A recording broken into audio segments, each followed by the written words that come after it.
हाँ जी, श्रवणी बताएँ क्या कहना चाहते हैं? सर नमस्ते सर, एसजे सर। हाँ, नमस्ते जी, बताइए। सर पहले तो मैं बोलना चाहूँगी कि मेरा हिंदी थोड़ा वीक है, मदर टंग हिंदी नहीं है, तेलुगु है। कोई बात नहीं, आप बहुत अच्छा बोल रही हैं, बोलिए। Thank you sir. सर मैं आज 2 टॉपिक बात करना चाहती हूँ। इससे पहले आपने अपॉर्च्युनिटी दिया था आपसे जुड़ने का और बोलने का कि हमने आपसे क्या सीखा है, उस टाइम मैं जॉइन नहीं कर पाई, तो अब बोलना चाहूँगी सर। हाँ, हाँ, ज़रूर बोलिए। पहली बात है रिलीजन। मैं पहले से मतलब मेरा समझ ये है कि डिफ़ॉल्ट स्टेट जो होता है, वो विथआउट एनी रिलीजन होता है। लेकिन मतलब हमारा थॉट लेकिन हमको जिस घर में हम पैदा होते हैं, वहाँ से हमारा कंडीशनिंग शुरू होता है कि हम देखते हैं हमारे पेरेंट्स को, ग्रैंड-पेरेंट्स को, आस-पास के लोगों को, उससे हमारा बिलीफ स्टार्ट होता है। लेकिन अगर हमारा इंस्टिंक्टिव जो कॉमन सेंस रहता है, वो तो कभी भी रिलीजन किसी भी रिलीजन को इट डज़न्ट मेक सेंस, है ना sir? Religion is made up concept, it is not natural. बिल्कुल, सो बिल्कुल, मैन मेड है। हाँ, तो सर जब मैं आई मीन ग्रोइंग अप में टाइम पे जब भी हमारे घर में जो भी फेस्टिवल्स वगैरह मेरे फादर हिंदू है सर और मदर क्रिश्चियन है। और मदर क्रिश्चियन क्यों है कि वो उस टाइम पे कन्वर्जन हुआ था क्योंकि उनके साथ बहुत खराब ट्रीटमेंट हो रहा था, तो कुछ लोग कन्वर्ट हो गए थे। तो हुँ, ऐसे हुँ, कन्वर्टेड क्रिश्चियन है मेरी मदर, लेकिन मुझ पे मेरी मदर का इन्फ्लुएंस ज़्यादा है क्योंकि वो बहुत क्वेश्चन करती थी।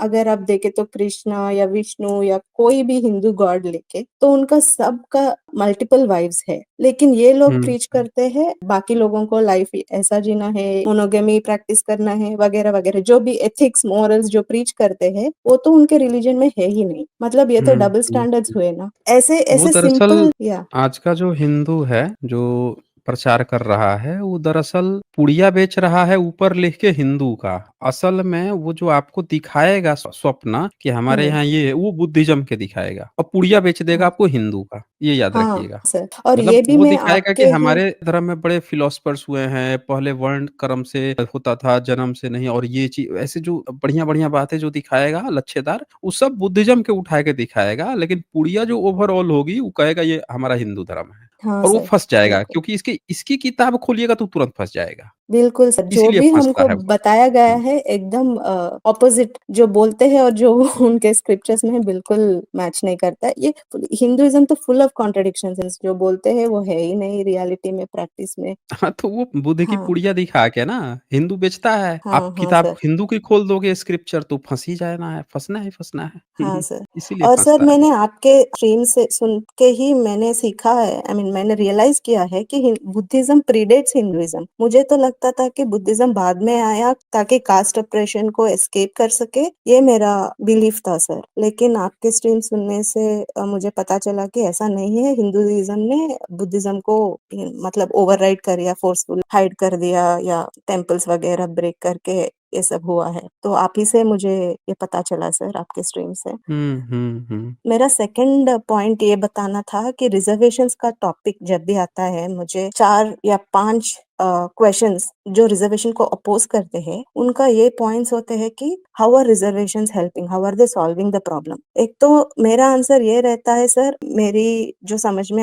आ रही है मैं बोलना चाहूंगी, आप मुझे करेक्ट करिए या मैं वैलिडेशन हुँ, हुँ। एक्सपेक्ट कर रही हूँ उससे। So how are they helping the problem, मेरा ये समझ है कि they are helping give educational and employment opportunities the people without reservations which is not possible. Reservation से पहले क्या हुआ था ये हम सब देख चुके हैं। हुँ, रिजर्वेशंस ने हुँ। मतलब कास्टिज्म ने मेरिट को ब्लॉक करके रखा था। रिजर्वेशंस आके उस ब्लॉक को निकाल दिए ताकि डाइवर्सिटी आए और मेरिट आए, है ना सर? हुँ, हुँ। बेसिकली उसका नाम ना रिज़र्वेशन की जगह रिप्रेजेंटेशन ही होना चाहिए था। Correct sir, reservation is for representation. हाँ, रिप्रेजेंटेशन। उससे क्या है कि अब जैसे क्या है ना कि ये आपको तमाम तरह की कहानियाँ सुनाएँगे, नंबर वाली कहानियाँ सुनाएँगे कि हाँ, मैं गया था रट्टा मार के, तो मैंने ना 80 नंबर रट्टे मारे थे, वोमिटिंग कर दी कॉपी पे, 80 नंबर आए और उसको तो खाने को ही अच्छे से नहीं मिले, तो वो ज़्यादा ना रट्टा नहीं मार पाया तो उसके ना 70 मिले। अब बताओ 10 मार्क्स मुझे ज़्यादा मिले, मेरे में हाँ, ज़्यादा मेरिट है। अब और बताइए सर कि ये उसकी 10 मार्क्स जो वो बोल रहा है, 1000 साल से बेनिफिट लेके 10 मार्क्स ज़्यादा ला रहा है, बोल रहा है वो। एग्ज़ैक्टली सर, और ये गलत भी बोलते हैं सर, नंबर्स एग्ज़ैजरेट करते हैं, बोलते हैं 10% में एससी-एसटी लोग आ जाते हैं, बिना 0 मार्क्स के भी आ जाते हैं, ये कहाँ होता है? कट ऑफ्स देके तो ऐसा तो नहीं होता है, और ये परसेंटाइल हुँ, के हुँ। हिसाब से भी होता है ना, हम हमारे कम्युनिटी से कम लोग कम्पीट करते हैं, इसलिए हम लोग का कट ऑफ लो रहता है, या पार्टिसिपेशन एनकरेज करने के लिए फी लो रहता है, ये सब समझने वाली बातें हैं। सिर्फ मेरिट, हाँ, मेरिट हाँ। चिल्लाने से इनका नहीं, नहीं, मेरिट ये क्या बिल्कुल है? सही बात इतनी है। इतनी ये बिल्कुल छोटी-सी सही बात बात इनको है। समझ में नहीं आ रही है, ये क्या मेरिट वाले हैं सर? नहीं, इनकी मेरिट तो सबने देख ली ना, इनकी मेरिट जो है इतना मेरिट है कि ये 90 डिग्री एंगल पे वो बना देते हैं, पूल बना देते हैं जी, हुँ, 90 डिग्री पे। इन्होंने इतनी इनके अंदर मेरिट है कि भारत का टॉप 200 में विदेश में कोई आज तक यूनिवर्सिटी नहीं आ सका। हुँ, हर जगह एग्ज़ैक्टली, हाँ, 99% कब्ज़ा था, 99% हर जगह कब्ज़ा करके बैठे थे, उसके बावजूद भी नहीं दे सके ये भारत को। अब इसमें जो है टीचर तो भई यही थे, इन्होंने हाँ इसी सर, बुनियाद पे वो हासिल कर रखी थी। तो हाँ इनकी सर, मेरिट-वेरिट कुछ नहीं है, इनका सारा दिमाग जो है वो एक ही चीज़ पर लगा रहता है, कैसे बहुजनों को परेशान करना है, उनको मेन स्ट्रीम में आने ही नहीं देना है, उनका प्रतिनिधित्व कैसे रोक देना है और हाँ सर, उसको ये अपना धर्म मानते हैं। हाँ, सबसे ख़ास बात क्या है कि उसी को अपना धर्म मानते हैं। इनका धर्म कुछ भी नहीं है सिवाय बहुजनों को उनके प्रतिनिधित्व से, उनके हक अधिकार से रोकना ही ब्राह्मण का धर्म है। और कोई राइट, भी माई का लाल जो है मैं ओपन चैलेंज देता हूँ अभी भी कि साबित करके दिखाए कि ब्राह्मणिज़्म ने अपनी किताबों में जो अपना धर्म बताया है, वो यही चीज़ को फुलफिल करती है। अल्टीमेट गोल उसका यही है। हाँ सर। और सर ये मेरिट की जब बात करते हैं ना सर, नेशन बिल्डिंग मेरिट से नहीं होता है, जैसे ये क्लेम करते हैं। किसी भी नेशन को देखो, आपको सब जनों को इकट्ठा करके सबको अपलिफ्ट करना है, ना कि सिर्फ मेरिट वाले लोगों को अपलिफ्ट करते रहो, उनको अपॉर्च्युनिटीज़ देते रहो। ऐसा तो देश नहीं, नहीं सब लोग जब एक साथ जुटेंगे तभी ये तो जो स्ट्रॉन्ग बनेगा ना सर। आप ये जो बात कही है ना, बहुत ही गूढ़ बात कही है। बिल्कुल ही गूढ़ बात है ये। कहने का मतलब एक साफ-साफ बात है। देखिए, एक फैमिली में अगर 10 लोग हैं, तो जब भी निकाला जाएगा ना प्रति व्यक्ति आय, तो वो 10 लोगों में डिवाइड होके आएगा। हाँ, जीडीपी जब निकलेगा ना तब प्रति व्यक्ति जीडीपी प्रति व्यक्ति होके आएगा। अब कोई कहे कि 10 मेंबर में से सिर्फ 2 लोग ही कमाएँगे, 2 लोगों का ही सब पे कब्ज़ा रहेगा, 8 लोगों को कोई अधिकार नहीं है। तो ह हमेशा ही हर रेशियो में हर जगह पे वो पिछड़ेगा, हाँ हर सर, जगह पे ही वो पिछड़ेगा और सिर्फ 10 लोगों में से 2 लोगों का ही इम्प्रूवमेंट होना, ये 10 लोगों का इम्प्रूवमेंट नहीं कहलाता। ये तो मोनोपोली हो गई ना, देश की बात थोड़े चल रही है। ये तो कुछ तानाशाह जो है अपनी मोनोपोली खेल रहे हैं। इनका कास्ट मोनोपोली चल रहा है इस देश में। ये देश की बात ही एग्ज़ैक्टली, नहीं कर रहे हैं। इनका राष्ट्रवाद नहीं, इनका कास्टवाद है। में एग्ज़ैक्टली, नहीं है, कास्टवाद है ये। उसका नाम ये ज़बरदस्ती जो है दूसरों को बेवकूफ़ बना रहे हैं राष्ट्रवाद का नाम देके। राष्ट्रवाद का मतलब हुआ है कि देश की जनता, हर एक जनता, हर वर्ग, हर प्रतिनिधित्व हो। गवर्नमेंट जॉब तो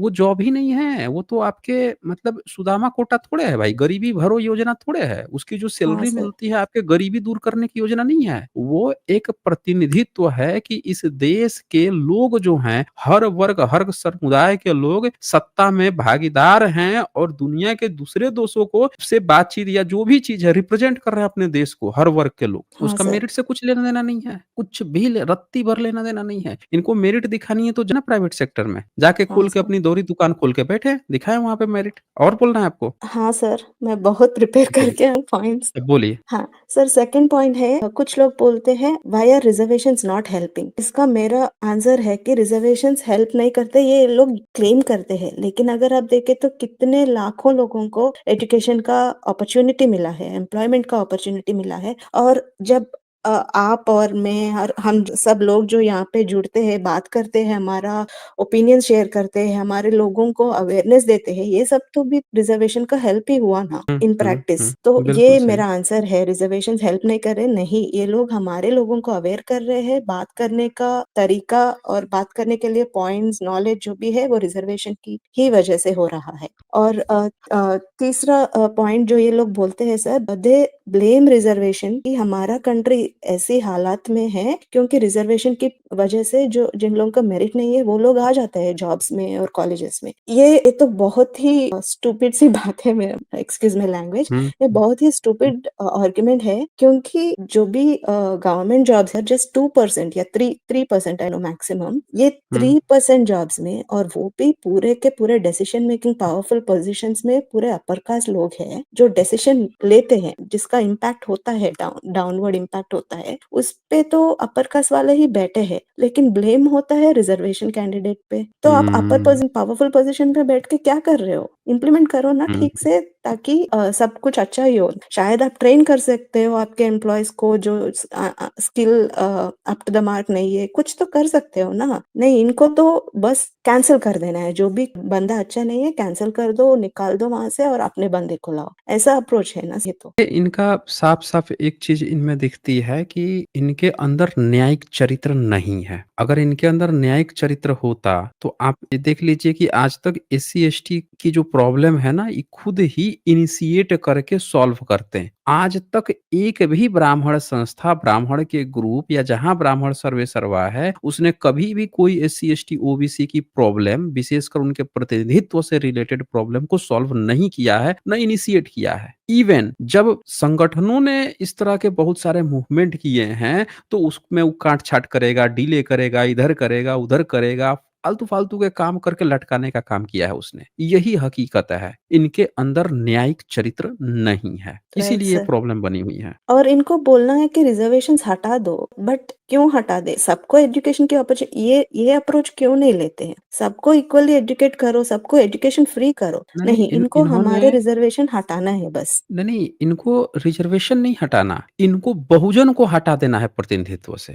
कैसे? हुँ, तो आप हुँ। देखिए, ये क्या कह रहे हैं कि जाति के आधार पर न होके इकोनॉमिक आधार पे करो रिज़र्वेशन। अब हुँ, इनको पता राइट है सर। कि एक देश में ज़्यादा से ज़्यादा कितनी वैकेंसी गवर्नमेंट की निकलेगी। आप सोचिए सालाना एनुअली कितनी वैकेंसी निकल सकती है? बहुत कम है सर। 10 लाख निकल जाएगी, 15 लाख निकलेगी, 20 लाख नौकरियाँ निकलेंगी। हुँ, कितनी नौकरियाँ निकलेंगी? मान लेते हैं हम एक आंकड़ा ले लेते हैं, 50 लाख का भी आंकड़ा ले लेते हैं कि हुँ, 50 लाख सरकारी नौकरी निकली 1 साल में देश में। हुँ, ब्राह्मणों की जनसंख्या केवल भारत में कम से कम जो है 7-8 लाख तो करोड़ तो होगी ही होगी। और इनके यहाँ के जो बच्चे हैं ईडब्ल्यूएस कोटा से लेके हर एक जगह पे ये क्या चाहते हैं कि जैसे ही जाति वाला हटेगा तो ईडब्ल्यूएस कोटा वाले यानी इनके जितने भी गरीब दिखा के अपने लोगों को गरीब दिखा के और वो सारे जो रिजर्वेशन अभी बहुजन लोगों को मिल रहे हैं वो अपने बच्चों को दिलवा देंगे। यानी राइट, कि पहले से ब्राह्मण का पूरा कब्जा, अब गरीबी के नाम पर फिर से ब्राह्मणों को वो जो नौकरियां मिलने वाली थी एससी एसटी ओबीसी को वो फिर से ब्राह्मणों को मिल गई। यानी ये 100% कब्जा का स्कीम के लिए क्या कहते हैं आरक्षण का विरोध किस पे करते हैं? जाति के आधार पर,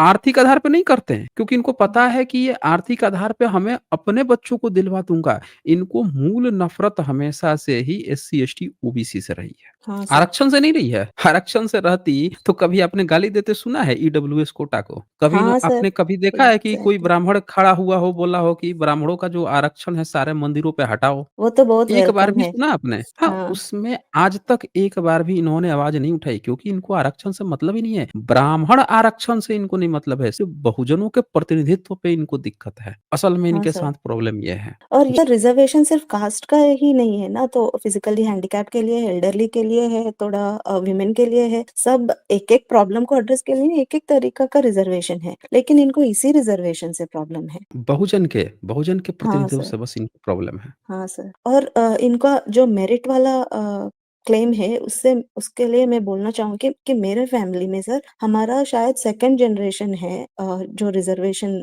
लिए हुए हैं। फर्स्ट जनरेशन में तो छोटा-सा जॉब करके अ, हमारे पेरेंट्स समहाउ हार्ड वर्क करके हमें पढ़ाते थे। तो सेकंड हुँ, जनरेशन में ही सर कितना मेरिट आया है कि फैमिली में, अभी मेरे फैमिली में सारे डॉक्टर्स और आईआईटी टॉपर्स ऐसा है सर। लेकिन इन लोगों हुँ, को हुँ। बोलना है कि मेरिट नहीं है। अगर अपॉर्च्युनिटी दिए तो मेरिट प्रूव होगा ना। आप तो अपॉर्च्युनिटी देने के लिए एंट्रेंस टेस्ट का ही है ना सर, क्वालिफिकेशन में तो कोई कंसेशन नहीं है। एंटर करने के लिए थोड़ा बहुत कंसेशन दे दिए, लेकिन पास आउट के लिए नहीं है। और मेरे हस्बैंड भी आईआईटी से, आईआईटी मद्रास से, तो उनका ये रियलिटी एक्सपीरियंस है, आईआईटी में कितना आइसोलेशन होता है हमारे स्टूडेंट्स का। उनका हॉस्टल्स अलग रहते हैं, उनके ग्रुप्स अलग रहते हैं, बाकी के स्टूडेंट्स इनको लाइब्रेरी लाइब्रेरी तक एससी एसटी लाइब्रेरी कर देते हैं लाइब्रेरी, ये तो। कैंटीन सब कुछ अलग रहता है। हुँ, और मतलब ये हेल्पिंग हैंड कहाँ है सर सोसाइटी में? ये लोग और भी आइसोलेट करते हैं, बहुत सारे बच्चों को सुसाइड तक पुश करते हैं। एडमिनिस्ट्रेशन भी है, तमिलनाडु में हुँ, तो एडमिनिस्ट्रेशन भी कॉम्प्लिसिट है ऐसे आइसोलेशन में, बहुत सारे हुँ।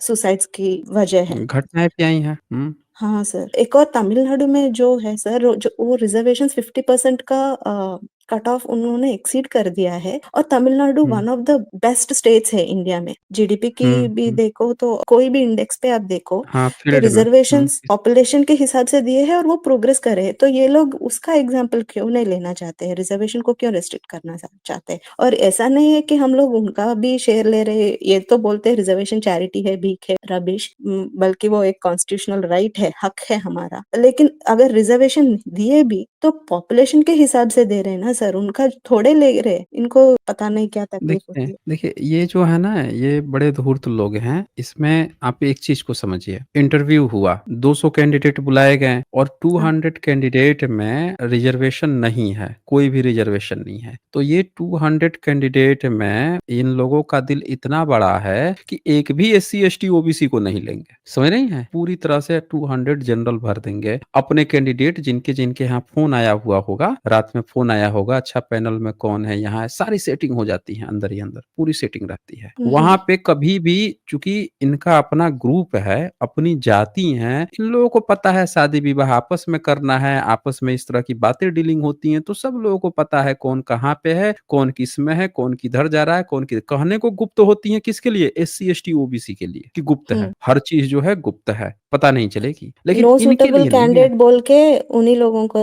दे देते हैं सर ये। कर देते हैं, ये भी कर देते हैं। अब आप सोचिए कि ये पूरा भर लेंगे। अब इसमें क्या होगा कि मान लेते हैं कि यहाँ पे रिज़र्वेशन रख दिया गया 50% रिज़र्वेशन। भई आप जो हैं 200 कैंडिडेट में से 101 ही जनरल भर सकते हैं, 99 आपको भरना पड़ेगा एससी, एसटी, ओबीसी। अब ये हुँ। पता है उसमें क्या करेंगे अब? अब ये 99 कैंडिडेट में से जो 27% ओबीसी है, उसको कह देंगे नॉट सूटेबल। हाँ। हाँ, और उसको नॉट सूटेबल डाल के उसका काट के खा गए। फिर क्या करेंगे? अब बचे एससी, एसटी। एससी, एसटी पे क्या है ना, वो इंटरनेशनल मुद्दा है। एससी, एसटी जो हैं जितना प्रयास कर रहे हैं, बहुत अंतर्राष्ट्रीय स्तर का ये मुद्दा है। तो ये क्या करेंगे ना, एससी, एसटी से कुछ 1-2 कैंडिडेट ना अपने हिसाब से देख के ले लेंगे, केवल नाम मात्र के लिए, लेकिन सीटें फिर भी फुलफिल नहीं करेंगे। हाँ सर, टोकन। हकीकत ये है, हाँ, सिर्फ़ दिखाने के लिए कुछ लिया गया। हुँ। हकीकत ये है कि इतना बैकलॉग्स है ओबीसी का, एससी-एसटी का कि भरे ही नहीं रहे हैं, खाली, खाली, खाली। और ईडब्ल्यूएस कोटा देखिए कितना तेज़ी से भरे हैं ये। बड़ी तेज़ी से हाँ सर। ईडब्ल्यूएस कोटा 4 साल में भर दिए ये। तो इनके अंदर ना कभी भी न्यायिक चरित्र नहीं है। आप खुद सोचिए, एक डायरेक्टर है किसी यूनिवर्सिटी में, उसकी एक बेटी है, वो अपनी बेटी के लिए दामाद खोजता है और वो दामाद अपनी जाति में खोजता है और अपनी कास्ट में खोज के शादी करता है। उसके माइंड में क्या चल रहा है, इंटर कास्ट नहीं होना चाहिए, ठीक है? अपनी ही हुँ, कास्ट हुँ। में शादी होनी चाहिए। तो जब भी उसको कुछ भी करवाना होता है यूनिवर्सिटीज़ में या कहीं भी, तो वो क्या करेगा, वहाँ पे यज्ञ हवन करवाता है। यज्ञ हवन से शुभारंभ हो, कल्चर है भारत का कि ये ऐसा होना चाहिए। फिर कहीं पे हो तो वो क्या करेगा, कभी इस्कॉन वाले को किसी-किसी को बुला के कोई-कोई प्रोग्राम भी करवा देता है। भई भारत में तो बहुत सारे धर्म हैं, प्रोग्राम इनको इस्कॉन वाले से ही करवाना है। अच्छा, हुँ। ये फिर कभी जहाँ पे कहीं कॉन्फ्रेंस हो, इंटरनेशनल कॉन्फ्रेंस हो, वहाँ पे सरस्वती-वरस्वती गीत-वूत गलवा देगा, सब चीज़ करवा दे रहा है। अब आप सोचिए, ऐसा व्यक्ति जिसकी इस तरह की थिंकिंग है, वो क्या एससी, एसटी, ओबीसी को किस मुद्दे पर या किसी दूसरे धर्म को या एथिस्ट को या मुस्लिम को या क्रिश्चियन को किस आधार पर प्रमोट करेगा या इक्वालिटी का दर्जा देगा, जिसके हुँ। माइंड में हर बात में जाति लेके चल रही है, हाँ सर, अदर जिसके अदर माइंड में ये बात सेट है हर कि एक कास्ट हमारा धर्म। दूसरे कास्ट को अदर समझेगा सर। सारे सारे लेवल्स पे है, ये हाँ। कॉन्सेप्ट ही ऐसा है, डिवीज़न का कॉन्सेप्ट है। ये एक्चुअल में भारत के हर एक जगह पे घोर जातिवाद और घोर धर्मवाद प्रैक्टिस की जा रही है। बस हुँ। कोई बोल नहीं रहा है। भयंकर रूप से जातिवाद। आप सोचिए, वो व्यक्ति से जिसके माइंड में ही दिमाग में चलता है कि अपनी कास्ट में शादी करनी है, अपनी कास्ट में ये करना है, अपनी कास्ट में वो सामने वाले जब बच्चे को नंबर देने बैठता होगा, जब देखता होगा कि अच्छा ये उस जाति का है, उस जाति का है, उसके नंबर कैसे निकलते होंगे हाथ से। वो हाँ क्या सर, जातिवाद भूल जाता होगा? बिल्कुल नहीं। क्या उसके जगह पर 2 बच्चे ऐसे आ जाएँ जिसमें से एक उसकी जाति का है, एक दूसरी जाति का है और दोनों के बराबर मार्क्स है, किसको प्रेफ़रेंस देगा? आपको क्या लगता है? हाँ सर। ऑफ़ कोर्स अपनी जाति को देगा क्योंकि उसके माइंड में जातिवाद चल रहा है ना। ये भारत की कटु सच्चाई है। हाँ सर, मैं एक और बात बोलूँ, रिज़र्वेशन जब मतलब ये टॉप इंस्टीट्यूट्स में जब काउंसलिंग होता है रिज़र्वेशन सीट्स के लिए, तो हुँ, ये हुँ। मेरे मेरे फैमिली में ये हुआ है सर, मेरे ब्रदर इन लॉ है, वो बहुत अच्छा रैंक था उनका, लेकिन उनको काउंसलिंग टाइम पे बोला, फ़ोर्स किया गया है, मतलब इन्फ्लुएंस करते उस एज में और उस समय में सर बहुत ही प्रेशर होता है। तो उनको बोला गया था कि अगर तुम रिज़र्वेशन कैटेगरी में अपना सीट क्लेम करोगे, तो तुम्हें अच्छा कॉलेज और अच्छा ब्रांच मिलेगा, और अगर जनरल कैटेगरी में जाना चाहोगे तो इतना अच्छा नहीं मिल सकता है, तो उन्होंने रिज़र्वेशन सीट ही ले लिया। बाकी हमारा रिज़र्वेशन सिस्टम ऐसा है कि अगर कैंडिडेट मतलब एससी-एसटी कट ऑफ क्रॉस कर लिया है, तो उनको जनरल कैटेगरी में काउंट करना है ना सर, मतलब इनका मेरिट हुँ। है। लेकिन ये लोग पहले मेरिट वाले कैंडिडेट्स को ही नहीं रिज़र्वेशन हाँ, के ये उल्टा करते कैटेगरी हैं। में फिल करते हैं। वो जानबूझ के करते हैं ताकि इनका जो क्रीम लेयर है, क्रीमी वाला जो पॉइंट है, वो पहले ही उस सीट को ऑक्युपाई कर ले, अब बाद वाला जो है जनरल में फाइट ही ना कर पाए। जानबूझ के हुँ। करते हैं ऐसा। हाँ सर, इन ऐसा करें तो रिप्रेज़ेंटेशन तो नहीं होगा ना, आप जितना भी रिज़र्व्ड कैटेगरी में ही भर्ती करते जा रहे हो, तो कितने लोग कितने समय में, कितने साल लगेंगे बाहर आने में? ये इनकी मैं बता तो रहा हूँ कि ब्राह्मण जो है वो पूरा अपना दिमाग वहीं पे लगाता है कैसे बहुजनों की सीट काट के अब ब्राह्मणों को घुसा ले वो। हाँ उसका सर, पूरा दिमाग उसी पे काम करता है। इन्होंने पूरा एक इकोसिस्टम बना लिया है ना अपने जाति का, जिसमें हाँ। इनका विरोध करने वाला कोई नहीं है। जब इस तरह और की ये चीज़ें लोग ये इनके ऊपर लेवल पे जाएगी ना, तो पता है वहाँ पे भी चुप्पी साध लेंगे। सब चुप रहेंगे। ये लोग बोलते हैं रहेंगे। सर, ब्राह्मिन्स को क्यों ब्लेम कर रहे हो आप? ब्राह्मिन्स को क्यों ब्लेम कर, ब्लेम तो बिल्कुल बराबर ब्राह्मिन्स को ही जाए, ये कोडिफ़ाई कर चुके हैं, डिस्क्रिमिनेशन को हुँ, कोडिफ़ाई हुँ, करके हुँ। बुक्स में, स्क्रिप्चर्स में, प्रैक्टिसेज़ में, सब जगह करके और आज भी प्रैक्टिस करते हैं, और ये लोग बोलते हैं क्यों ब्लेम करते हो? और ये बोलते हैं ब्राह्मिन्स ऑनर किलिंग्स वगैरह में एंगेज नहीं करते, मतलब डिज़ोन कर देते हैं, अगर इंटरकास्ट मैरिज कर लिया तो डिज़ोन कर देते हैं बंदे को, लेकिन ऑनर किलिंग नहीं करते। तो ये भी तो एक तरह का वॉयलेंस ही हुआ ना, वॉयलेंस मतलब ये थप्पड़ मारो या कुछ भी, फिजिकल वॉयलेंस ही वॉयलेंस नहीं है। जो आप डिस्क्रिमिनेशन कर रहे हो वो एक मेंटल वॉयलेंस मैं है जो सालों से चला है। ये अभी तुरंत की घटना है ये। ये प्रेम विवाह बना जानलेवा, डीएमसीएच में छात्र को ससुर ने मारी थी गोली। ये ओह माय ब्राह्मण है ससुर, झाँ है और गॉड! लड़का ओके। जो है मंडल है गोली मार दिया। 100 पहुँचते ही परिजनों में मचा हंगामा। ये ऑनर किलिंग नहीं करते हैं। ये देखिए इनकी ऑनर किलिंग मैं दिखाता हूँ। ये देखिए ये। अभी नर्सिंग की पढ़ाई के दौरान उसकी मुलाकात तनुप्रिया से हुई थी और ये देखिए मृतक राहुल कुमार माता-पिता का इकलौता बेटा 4 माह पहले किया था अंतरजातीय विवाह कटैया निर्मली। प्रेम विवाह करने की कीमत एक छात्र को अपनी जान देकर चुकानी पड़ी। पिपरा हाँ थाना सर। क्षेत्र में तुलापट्टी में ये देख लीजिए, वे तनुप्रिया प्रेम शंकर झा की पुत्री हैं और उसी संस्थान में छात्रा थी। हालाँकि यह विवाह अंतरजातीय होने के कारण परिजन इससे नाराज़ थे, तो बाप जो है गोली मार दिया। देख लीजिए और ये लोग वही नहीं करते हैं? हाँ सर, तो ये झूठ है कि कोई कहता है कि वॉयलेंस ऑनर नहीं किलिंग करते नहीं हैं। कर रहे हैं, वायलेंस नहीं करते हैं। हैं सब कास्ट ये। सर, जो भी डिस्क्रिमिनेट करता है उसको ब्लेम करना ही करना है, और ब्राह्मण्स को तो हुँ। बहुत ही करना है, क्योंकि उन्होंने सबको टीच किया है कैसा करना है। तो तो नहीं, और वो लोग ब्लेम हम लेने बोल में रहे हैं कि इतना। ये प्रॉब्लम धर्म की प्रॉब्लम है ना। हाँ, अगर प्रॉब्लम धर्म की प्रॉब्लम है, इसने ब्राह्मण ने बताया है कि क्षत्रिय का काम क्षत्रिय वाला है, हाँ सर। वैश्य का काम वैश्य वाला है, शूद्र का काम शूद्र वाला है, लेकिन धर्म का काम तो ब्राह्मण का है ना, तो ब्लेम तो हम वही देंगे। जो प्रॉब्लम धर्म से आ रही है, तो धर्म के सारा ब्लेम ब्राह्मण पे जाएगा। सर, पूरा का पूरा ही ब्लेम उस पर जाएगा क्योंकि जाति जो है किसी अन्य धर्म में नहीं है, ब्राह्मणिज्म में और है। सर उनको ब्लेम लेने में दिक्कत हो रही है, और यहाँ पे मर्डर और रेप हो रहा है डिस्क्रिमिनेशन हाँ, की हाँ। वजह से। बाकी लोग जान की कीमत दे दें, उनको हाँ, ब्लेम लेने में दिक्कत हो रही है और दूसरे हाँ लोग सर, उसकी कीमत जान दे के चुका रहे हैं, बताइए? हाँ तो सर। ये चीज़ें हैं। ठीक है, जी सर, श्रावणी। यही सब डिस्कस करना था, और मैं आपके स्ट्रीम से बहुत सीख रही हूँ सर, थैंक यू, ये आप बहुत अच्छा काम कर रहे हो आप। Thank you so much sir.